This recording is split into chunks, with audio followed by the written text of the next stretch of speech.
In the history of the African continent, few figures cast a shadow as long or as debated as Shaka Zulu.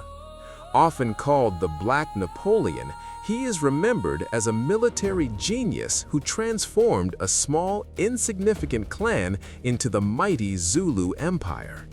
But the story of Shaka is not just one of spears and shields. It is a complex saga of survival, radical innovation, and the devastating consequences of absolute power.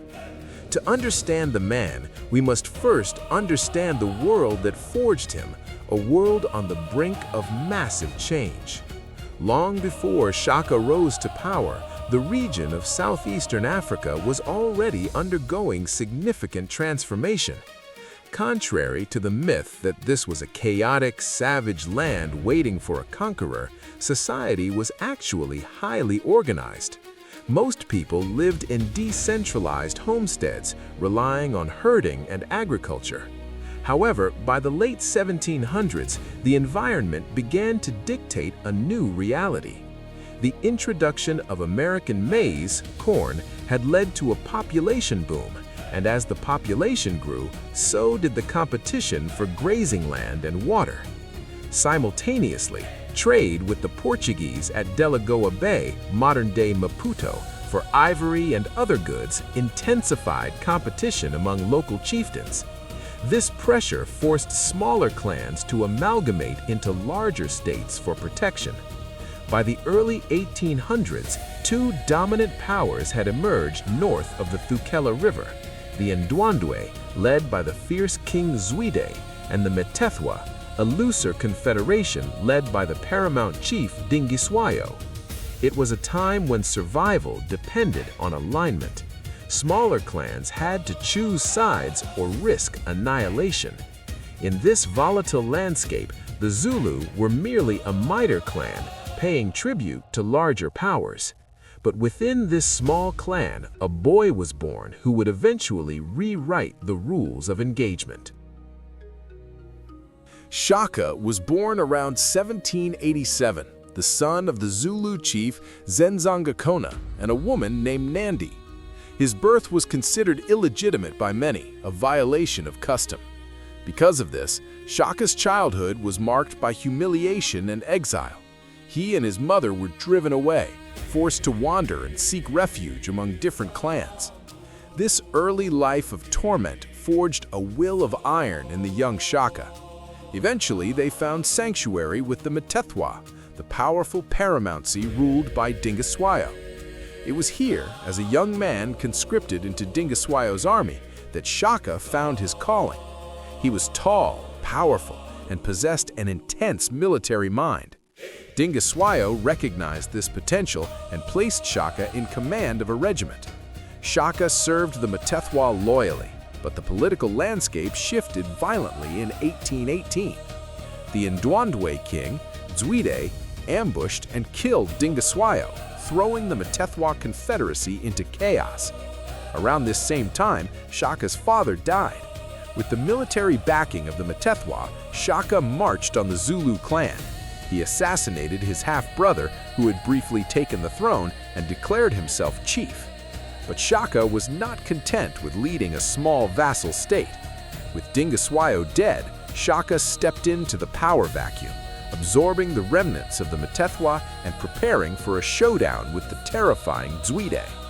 To defeat a superior enemy, he knew he had to revolutionize the very way wars were fought.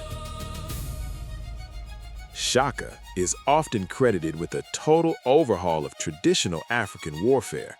Before his reign, battles were often ritualized affairs involving the throwing of light spears from a distance, resulting in relatively few casualties. Shaka changed this. He sought total annihilation of the enemy.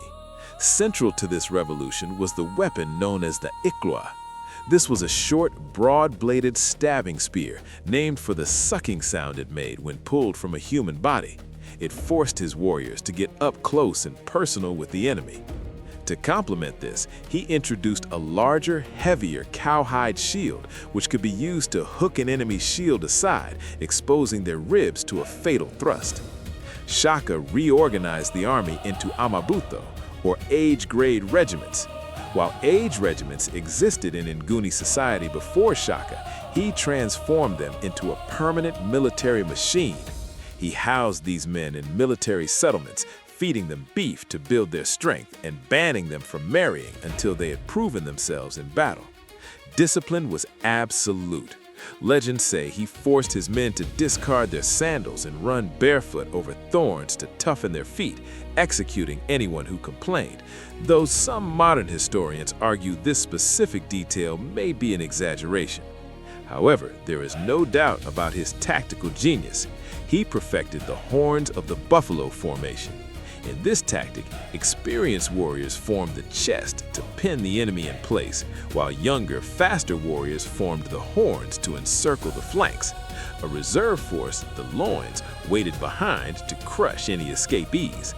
However, it is important to note that Shaka did not invent all these concepts from scratch. Rather, he adopted existing cultural practices and applied a heightened ruthlessness and military terror that had never been seen before. This new military machine was not just for show, it was about to be unleashed on the region with devastating effect. Using these new tactics, Shaka engaged the Ndwandwe in a struggle for supremacy. In 1819, at the Battle of Gokli Hill and subsequent engagements, Shaka's forces broke the power of the Ndwandwe, forcing Zwide to flee. This victory left Shaka as the undisputed master of the region between the Pongola and Thukela rivers.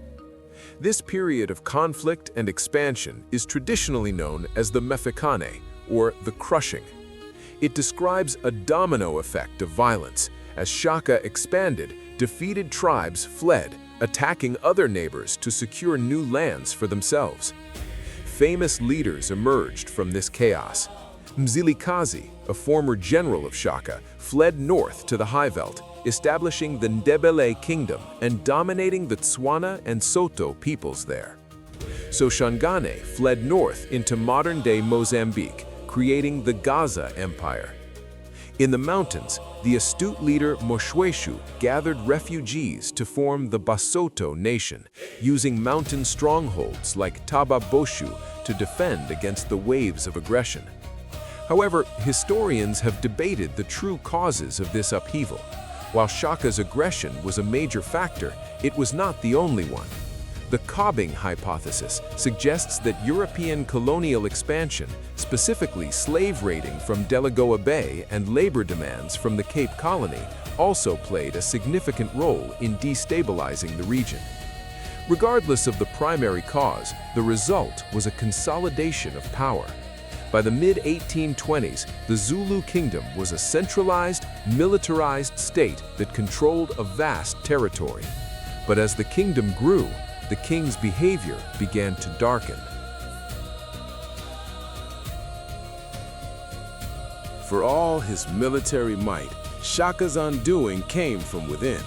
The turning point was the death of his mother, Nandi, in October 1827.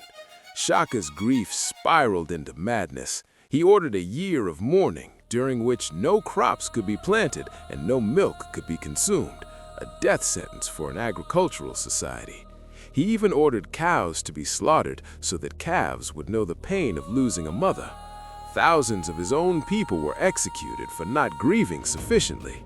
This tyranny alienated his people and terrified his inner circle. A conspiracy formed, led by his half-brothers Dingane and Mlangana and his trusted attendant, Mbopa. On a day in September 1828, while the main Zulu army was away on campaign, the conspirators struck. In the royal kraal, they assassinated Shaka with the very spears he had introduced. Legend holds that as he died, Shaka prophesied that his brothers would not rule long, but that the swallows, meaning white settlers, would come to rule the land. He was buried in an unmarked grain pit. His body never recovered. Shaka left behind a complex legacy. He was a brilliant strategist who forged a unified Zulu nation from disparate clans, instilling a sense of identity and pride that endures to this day. Yet he was also a ruthless ruler whose reign ended in blood. Today, the Zulu people remain the largest ethnic group in South Africa, a testament to the nation-building power of the man who rose from an outcast boy to become a king. Share your thoughts in the comments, and don't forget to subscribe for more stories that shaped our world.